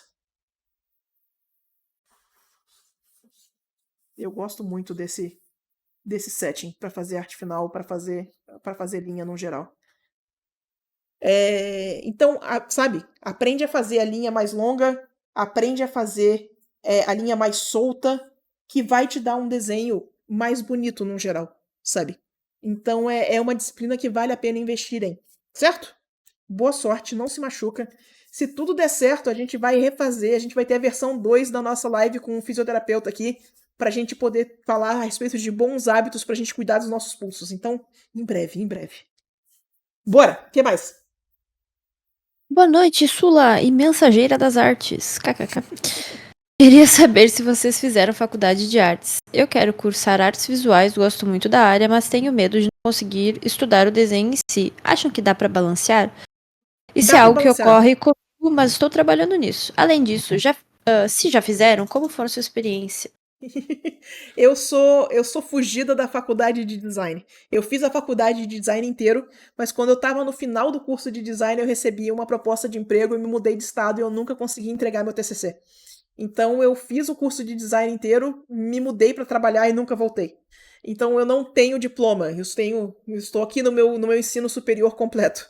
Desculpa, meu ensino médio completo. Mas temos outras experiências, temos pessoas que se formou, dá para você estudar por conta além da faculdade, tá?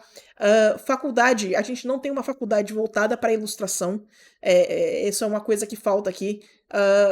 Faculdade de arte, inclusive, pelo menos aqui no sul, o pessoal costuma ser um pouco contra a arte comercial, então não deixa esse tipo não deixa esse tipo de papo te atingir.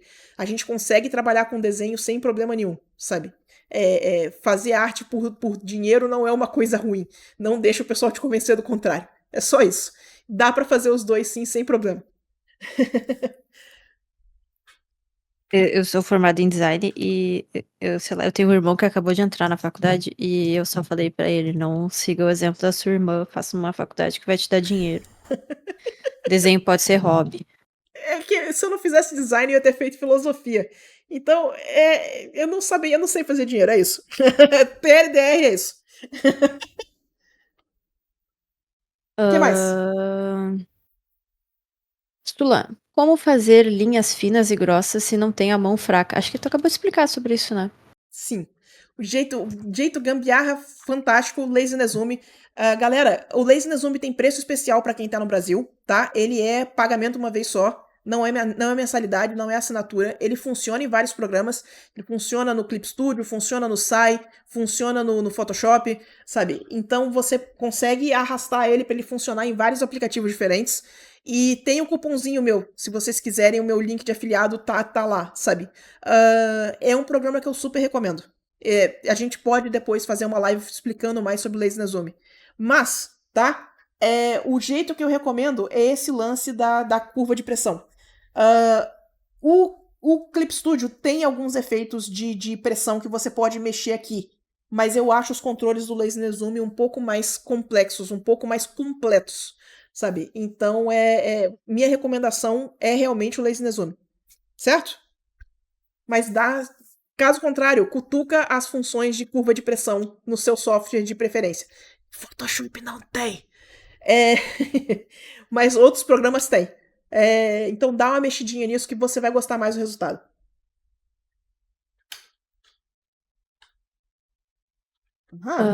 Eu postei o link do Lazy Nezumi da Sula no Muito chat. obrigado.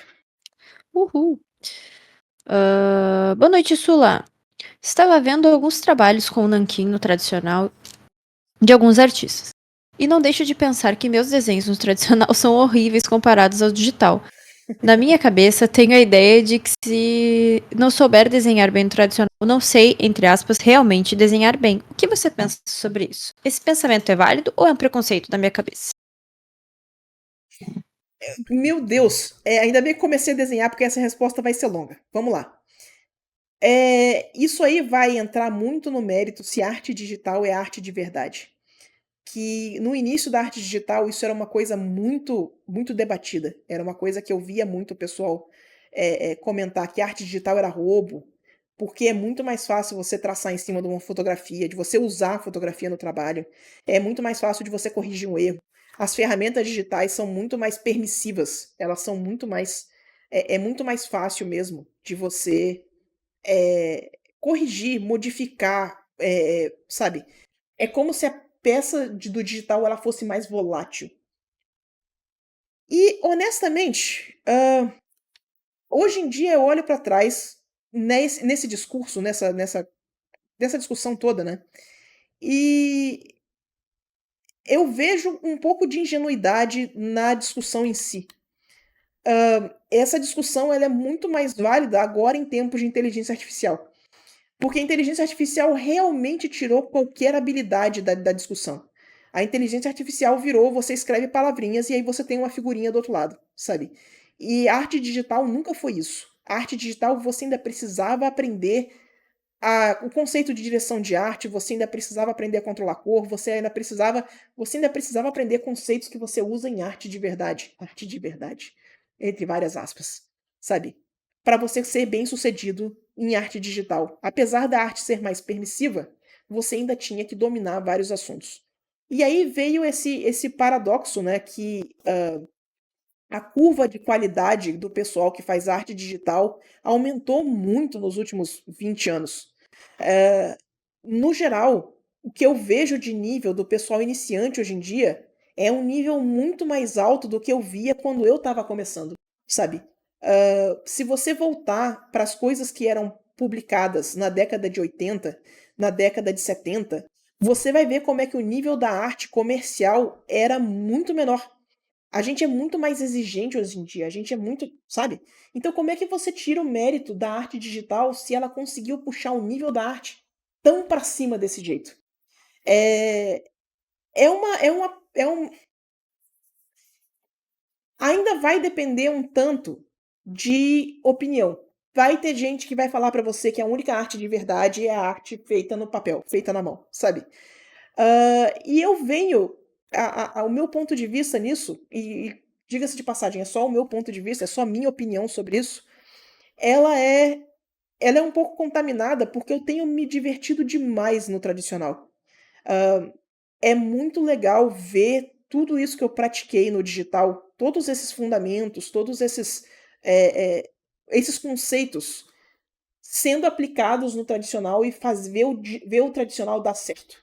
Eu ainda tenho muito que praticar no tradicional. Eu tô literalmente começando agora na pintura a óleo, sabe? Eu tenho o quê? 20 anos de experiência com digital.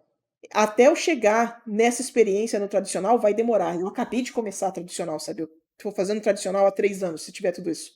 É sério mesmo, eu acho que eu tô fazendo há menos do que isso.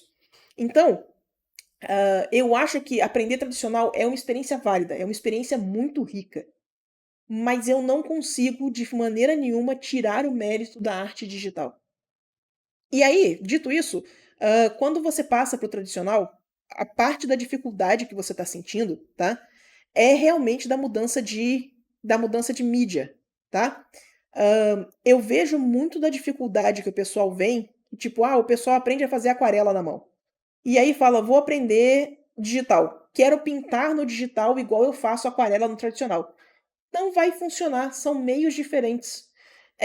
Eles têm pontos fortes diferentes, eles têm pontos fracos diferentes, sabe. quando a gente começa a endeusar o digital como se fosse um meio de arte perfeito, ele não é, ele tem vários problemas. Lembra do curta que eu fiz sobre misturar cor no digital? É, misturar cor no digital é sempre uma coisa que é por causa da forma como os programas foram feitos, e agora já foi feito desse jeito. A gente já tem 1 milhão de tutorial em cima disso, a gente já tem uma cultura de produzir com os softwares do jeito que eles foram feitos. É um jeito inerentemente mais fraco de fazer mistura de cor do que era o tradicional. E agora a gente já aprendeu a contornar esse problema. Não é mais um problema, é só uma característica, saca? Então, a sensação que eu tenho é que a gente não pode endeusar um meio de produção em cima do outro. A gente não pode endeusar uma mídia em cima da outra. São só coisas diferentes, com pontos fortes diferentes e com jeitos diferentes. É muito mais fácil fazer a transição se, em vez de você vir com a ideia de que vou fazer a mesma coisa que eu estou fazendo no digital, só que agora eu vou fazer no lápis, imagina que você tá acostumado a printar no Photoshop. E aí você muda pro Krita. Ou você muda pro Clip Studio. Ou você muda pro Paint Sai. É pintura digital do mesmo jeito. Mas você vai ter uma curva de aprendizado até você aprender o software novo. Eu penso que você aprender lápis, aprender pintura a óleo, é a mesma coisa. É mais parecido com mudar de programa do que necessariamente vou pintar aquarela como se fosse no digital, saca? Porque não vai funcionar. São meios diferentes. Eles têm funções diferentes, eles têm finalidades diferentes, eles têm lógicas diferentes. Então pensa nisso mais como tipo, os fundamentos que você sabe, você vai conseguir aplicar. Mas você precisa aprender a controlar a mídia de novo. Então pensa nisso como uma mídia diferente. Pensa como o digital e o tradicional. Não é o digital no tradicional, sacou? Eu acho que vai ajudar nessa transição num geral. Pronto, falei um monte. Pelo amor de Deus, Sula tem 12 perguntas na fila. Desculpa, eu tinha opiniões. Tá tudo bem, eles estão aqui pra ouvir suas opiniões. Sula, Obrigada. você mostrou umas imagens de referência do James Gurney na live de teoria da cor. Sim. Para falar de cor contextual, aquela seleção de cores que ele faz uso de cores fantasia. Sim. Eu queria muito conseguir fazer no tradicional e não consigo. Você pode explicar como que se faz isso no tradicional? Tipo, considerando que muda o sistema de primárias e tal. Isso. Olha só, eu acho que o jeito mais fácil de você entender aquilo é com aquele... Primeiro, o livro do James Gurney fala sobre isso. Então, dá uma olhada no livro do James Gurney, que eu acho que é melhor você pegar a informação direto na fonte, tá? E aí, o jeito que ele explica isso é com um negócio chamado Gamut Mask. Só um instantinho. Essa treta aqui, ó. Ele tem uma pintura, né? E aí ele vai mascarar a gama. Ele vai pegar parte do círculo cromático e jogar fora. E refazer a mesma pintura. E aí você vê que, tipo, aqui, ó, na parte de cima, ele tinha amarelo. Aqui na parte de baixo, ele não tem amarelo mais. Ele trocou as primárias. E isso é um jeito de você mascarar o gama. Ele explica como é que ele faz isso, ele explica a lógica. Tem inclusive videozinho, mas é basicamente você pegou uma parte do círculo cromático e jogou fora. Ele vai trabalhar só com isso que está dentro do triângulo aqui. Eu acho que o jeito mais fácil, e isso é um exercício de pintura bem comum, é começar com uma paleta reduzida. Esses exercícios que eu estava mostrando aqui, deixa eu voltar com a câmera aqui rapidinho. Ó, esses exercícios que eu estava mostrando aqui, ó, eles foram feitos sem azul. Então, para fazer o meu céu e para fazer a profundidade, eu só tenho cinza. O que você usa para fazer isso aqui? Isso aqui é chamado de paleta Zorn. Você vai usar amarelo ocre, vermelho, preto e branco, só. E aí você tenta fazer a cena parecer o mais colorida possível usando só essas 4 cores.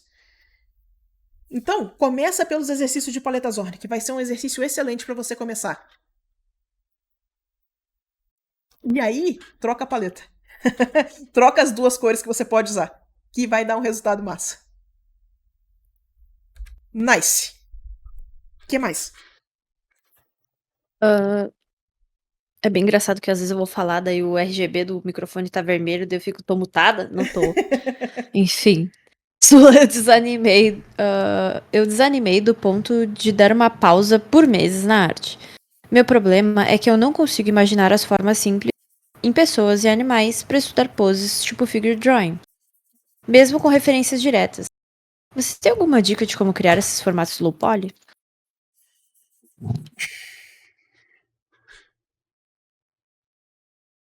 Eu não sei. Isso é um problema interessante. Eu nunca tinha visto esse problema em específico, não. Essa dificuldade em específico. É na parte da simplificação, né? A parte de como fazer esse formato mais simples. Eu tenho uma sugestão, mas se você tivesse fazendo a mentoria comigo, é como eu te recomendaria ir atrás de resolver esse problema, tá? Ah, sabe videogame antigo? Videogame lá da época do PlayStation 1, que a galera era tudo caixona, bonecão? Aquela época. Aquilo pode te ajudar a entender a perspectiva, a entender a construção, eh, em aprender a simplificar o modelo. E aquilo é 3D, aquilo já está funcionando no espaço de perspectiva. Então eu provavelmente iria para alguma coisa mais daquele jeito, sabe? Pega os personagens de Final Fantasy IX, por exemplo. Eles são mais tibizinho, mas eles são 3D e eles são bem bonitinhos. Os personagens de Chrono Cross são os RPGs da Squaresoft daquela época, naquela época que ela ainda era Squaresoft. Dá uma pesquisadinha, vê se esses modelos mais simplificados te ajudam a entender a simplificação. Te ajuda a ver. Porque o importante dessa simplificação é você começar a ver a profundidade. É você começar a entender a perspectiva. Porque o corpo está sempre em perspectiva. Então, a função dele é essa. Ver se pegar esses modelos mais simples vai ajudar com a parte da perspectiva. Depois me dá um feedback.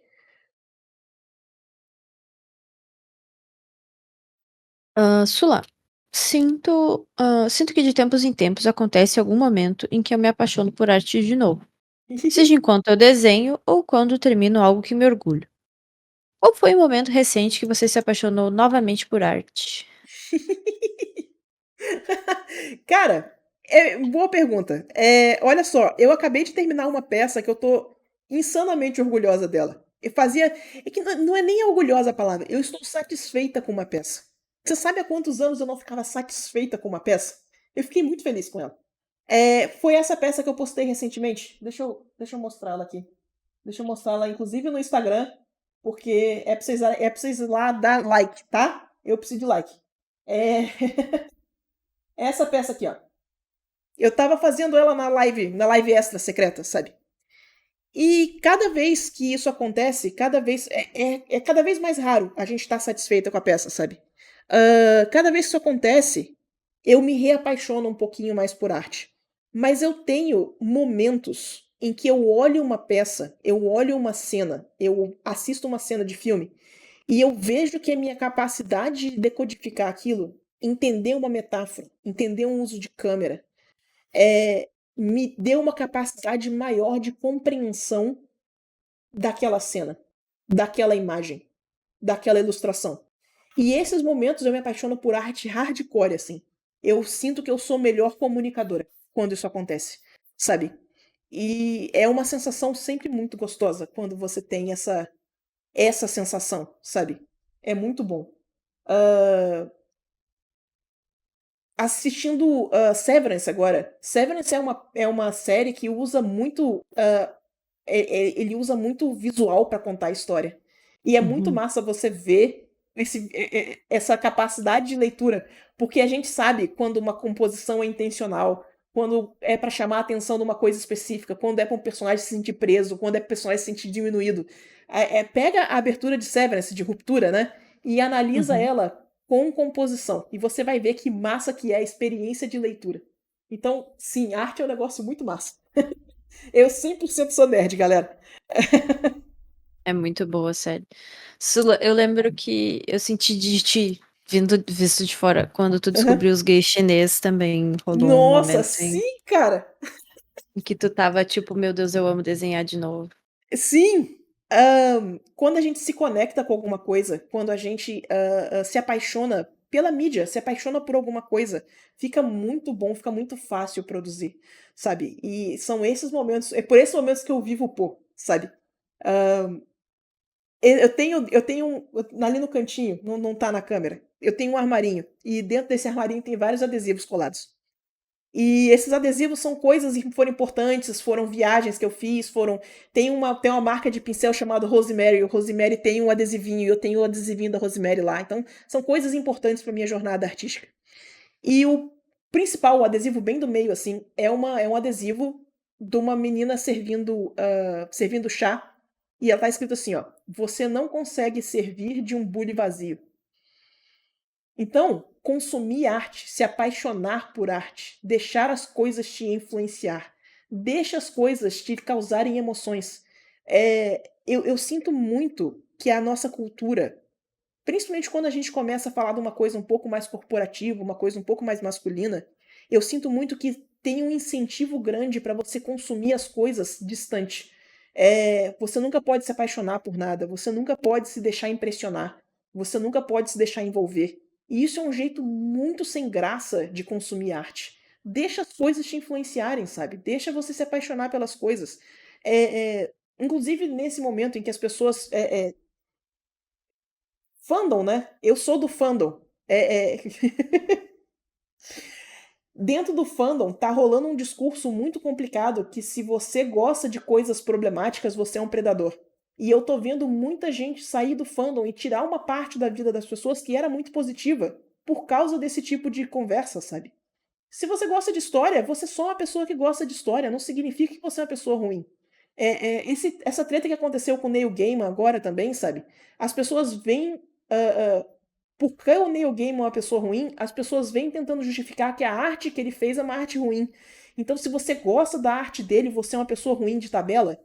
E não é assim que funciona. A arte dele é muito boa. A tragédia do que aconteceu é que a arte muito boa veio de uma pessoa ruim.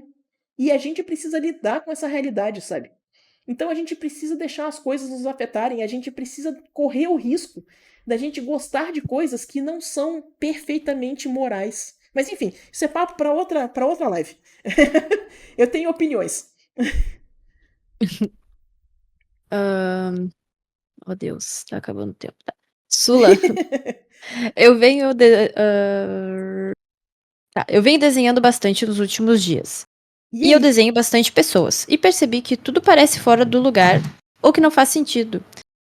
Mesmo eu desenhando as caixas antes, o que eu posso fazer para melhorar e o que eu tenho que estudar? Olha só. O que você está fazendo quando você está estudando as caixinhas, essa bodega toda, é proporção, tá? Você tem que conseguir medir de uma forma efetiva a distância de uma testa para a distância do nariz, para a distância da boca do queixo, sabe? Enquanto você não conseguir ver essa relação, você não vai conseguir ser bem sucedido no desenho. E essa relação é super abstrata. A gente cria esse monte de ferramentas para ajudar a gente a medir proporção, mas no final o que você está tentando fazer é aprender a medir a coisa com o olho. Então o que você pode fazer para ajudar é continuar medindo coisa com o olho. Esteja consciente que são essas medidas, essas proporções que você está buscando. Deixa eu pegar uma referência aqui. Peraí. Peraí.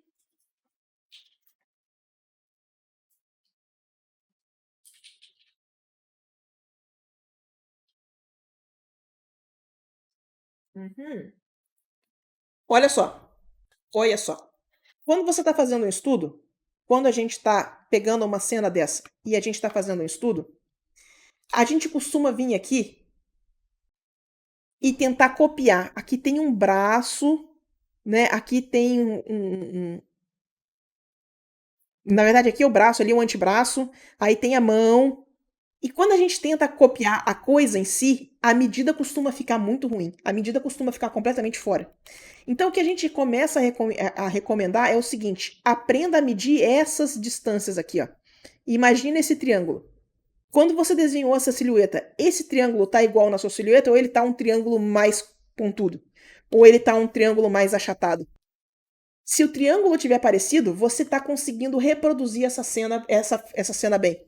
Então você começa a pegar essas partes de fora para você medir a sua pose, para você medir suas proporções. Você começa a usar coisas que são não óbvias para começar realmente a perceber a proporção das coisas. Então, tenta não usar só o triângulo do rosto aqui, ó, de referência. Começa a usar essa distância. Começa a usar a distância que tem do final do cabelo até o queixo. Essa distância tá correta? Ou você fez isso aqui maior ou menor? Saca? Começa a usar. A gente chama isso aqui de forma negativa. Essas formas negativas aqui, ó. Começa a usar ela para você começar a medir a figura, que você vai ter um resultado melhor. Então, a minha recomendação de cara é começa a dar uma olhada mais firme para as formas negativas. Começa a copiar essa silhueta de fora para dentro. Vamos ver se vai ajudar.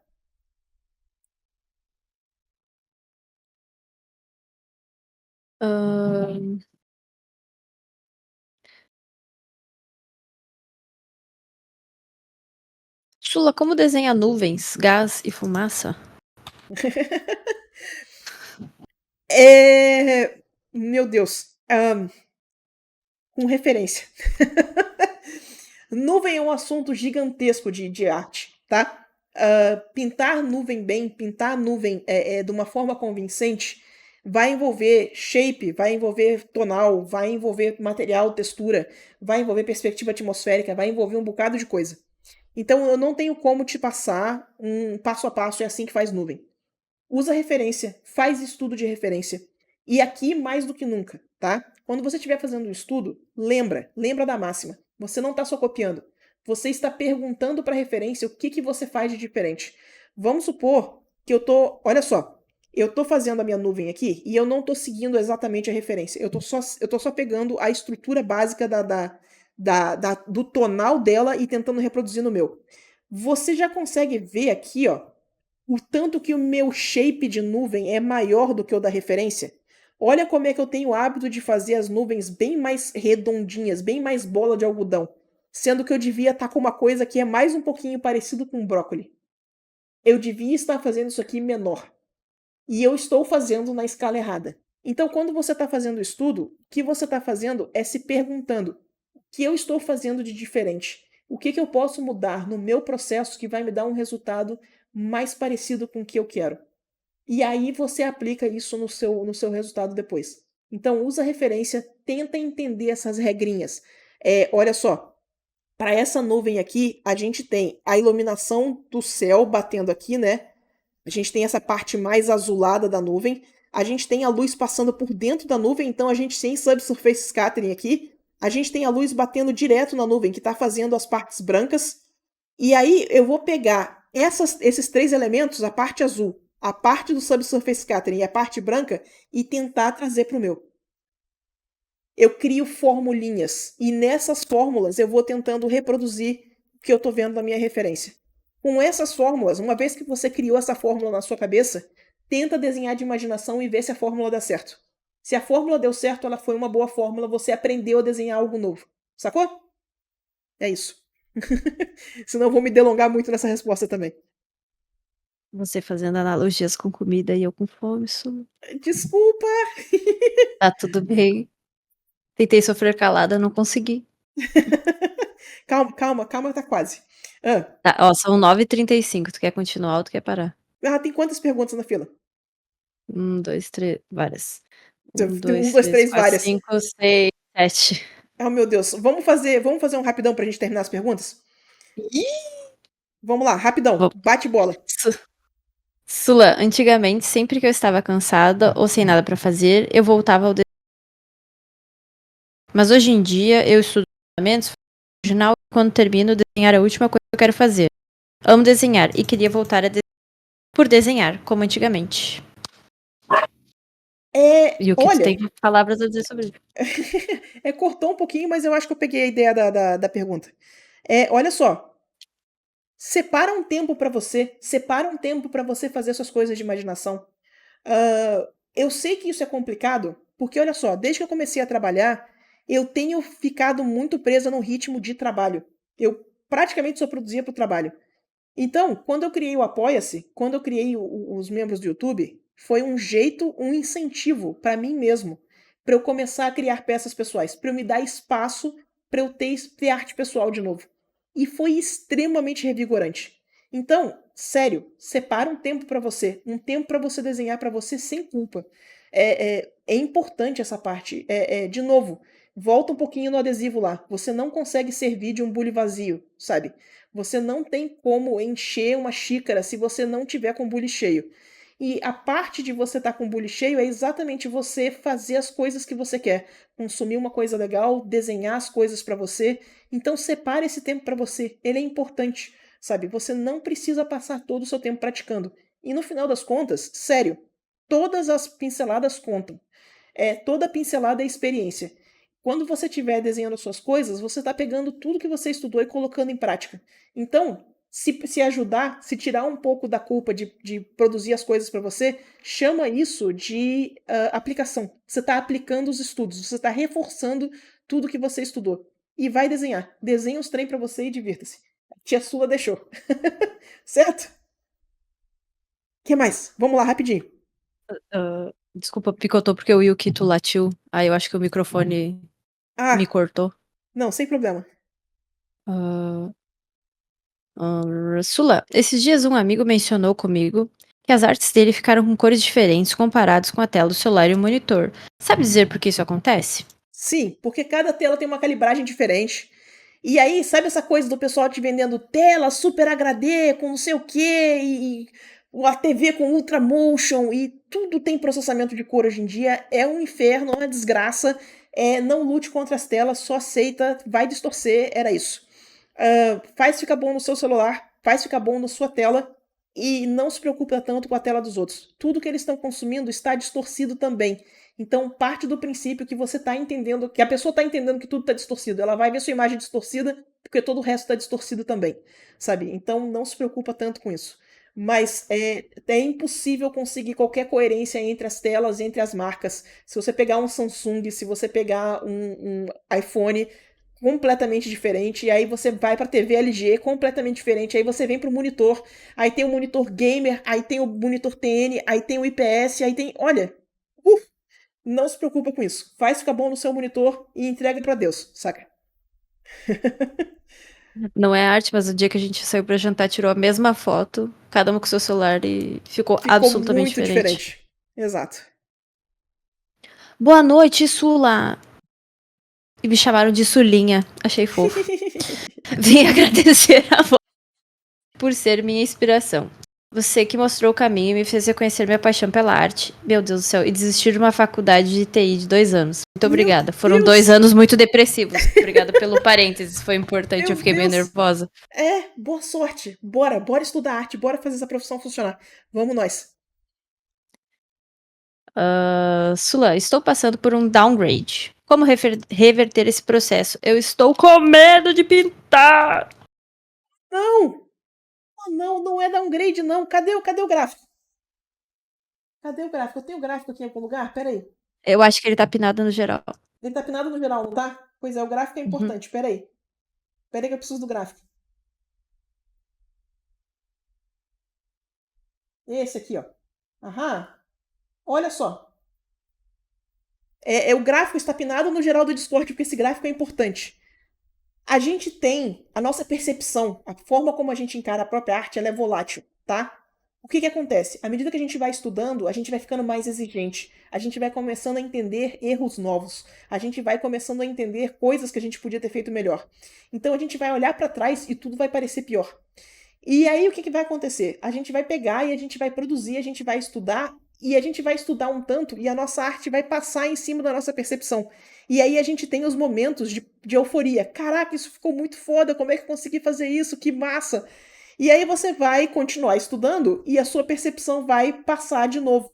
E aí você vai olhar para trás e tipo, nossa, como é que eu tive coragem de postar isso? Ai, meu Deus, sabe? Então, esse processo de pêndulo, esse fluxo, sabe, de melhoras e pioras, ele é normal, ele é parte do processo. O que eu recomendo, sério mesmo, é o seguinte, ó, quando a gente tiver nesses momentos em que a gente está com medo de pintar, tenta tirar um pouco da pressão do criativo. Não faz arte pessoal, faz estudo, sabe? Quando eu tô travada, quando eu tô com art block, quando eu tô com dificuldade de criação, eu sento aqui e vou fazer estudo de filme. Até eu fazer um estudo de filme que, nossa, esse aqui ficou bom. Essa sensação de que eu terminei uma peça e que ficou bom costuma resetar a sensação de que eu não sei pintar. Então eu faço estudo até sair a sensação ruim.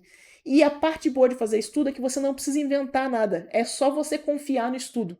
Então experimenta fazer uns estudinhos, vê se sai um pouco dessa sensação ruim e aí você volta para a produção de arte normal. Certo? E abraço gráfico. Essa próxima pergunta tem que botar um monóculo e um bigodinho. Ô, louco. Sula, fale sobre a perspectiva de Caravaggio. Nossa, mãe! Eu não estudei Caravaggio o suficiente para responder essa pergunta. Mas posso fazer isso e fazer na próxima, na próxima sessão. Porque eu sei que Caravaggio gostava muito de usar uma iluminação mais dramática. Ele curtia muito usar uns tons bem escuros. Então ele trabalha com um pouco menos de meio tom. Eu tenho que estudar mais para falar sobre isso. Faz o seguinte, deixa eu dar um uno nessa carta. Faz essa pergunta pro Marco, que o Marco entende bem mais de Caravaggio do que eu. Vai lá e pergunta na live dele, que ele vai ter umas coisas interessantes para falar a respeito. É raid no Marco. Raid no Marco, exatamente. Sula, usar boneco articulado é bom? Usar o quê? Desculpa. Boneco articulado é bom Ah, para fazer desenhos de tecido, dobro de roupa, etc. sim. Para tecido, sim. Fantástico. Para anatomia, fica com cara de bonecão. Cuidado. Mas eu já vi muito artista japonês fazendo umas coisas com papel higiênico e dedos para fazer dobra de manga e dobra de calça que eu fiquei absolutamente abismada. Explodiu minha cabeça 100% assim. Então, se você quiser fazer as dobras de tecido, tranquilo. Mas não confia 100% em boneco articulado para fazer anatomia e pose, porque fica com cara de bonecão, tá? Isso inclui os modelos posados de 3D. Cuidado com esses modelos de 3D, porque eles ficam com cara de modelo 3D. Eles são muito bons para resolver a perspectiva, mas não tenha medo de dar uma ajeitada, uma suavizada na pose com o seu conhecimento de gesto, tá? O que mais? Tá faltando um Agora é a pontinho aqui. última. Ai, meu Deus. Boa noite, Super Sula. Peraí que eu vou ter que ler os nossos títulos. Boa noite, Super Sula, a defensora dos fracos e oprimidos pelos fundamentos da arte. Uhul! E senhorita voz, a juíza e mãe do chat. Muito bom, muito bom. Estou com um desenho para terminar, porém não sei pintar paisagens, ainda mais noturnas, que é o caso desse desenho. Queria saber como eu posso, entre aspas, ver as cores de noite. Como saber que o vermelho é vermelho ou o azul é azul. Eu até vi um jeito diferente de fazer isso, que é fazendo em preto e branco, mas eu não sei fazer. Isso, Eu desenho tá. no tradicional. Olha só. Aí que tá a parte do macete. Se você tá desenhando um tradicional e está fazendo uma floresta de noite, a sua paleta é reduzida. Você vai trabalhar com azul, preto e branco. Basicamente só isso, tá? Se duvidar, um amarelinho ocre ali para dar uma esquentada em algumas coisas, mas tenta fazer o máximo possível só com azul, que você vai chegar num resultado mais acreditável, mais floresta de noite, tá? Procura referência, procura como outros artistas resolveram esse problema, que vai ajudar também, tá? Tem alguns artistas que pintam noite de uma forma bem colorida, que fica interessante. Aí você não precisa trabalhar tanto com a paleta reduzida. Mas outra coisa que você pode fazer é parar a ilustração um pouco, pegar aquelas cenas de filme de floresta de noite e tentar fazer um estudo. Entende as cores que você precisa usar para fazer essa sensação de floresta de noite. Pega a cena de filme mesmo, pega uns filmes que tem a cena de floresta funcionando à noite, sabe? E faz um estudo, tenta reproduzir isso com o seu material. Vê as cores que você usou e aí tenta trazer isso para sua peça finalizada depois. Pode funcionar muito bem. Seria o caminho que eu faria pessoalmente. Certo? Então, boa sorte. Vai ser paleta reduzida a sua resposta. Nós. Eu perdi completamente o gesto da nuvem. Eu vou ter que começar esse trem de novo. Mas foi gostoso fazer a arte final. Tem mais pergunta? Não. Gente, Uhul. vamos jantar? Vamos liberar lá o Pelé Graças a jantar? Deus. Nós. Espero que tenha sido útil, espero que vocês tenham curtido. Lembra de apoiar a gente no Apoia-se, tem recompensas exclusivas lá. Ou se tornar membro do YouTube, que a gente vai começar a subir as recompensas como membro do YouTube também. Tá bom? E semana que vem a gente volta para responder mais perguntas. Tá bom? Beijo, galera. Bora jantar. Beijão pra vocês. Até semana que vem. Tchau! Tchauzinho, gente. Boa noite. Me mandem iFood! Pra mim também.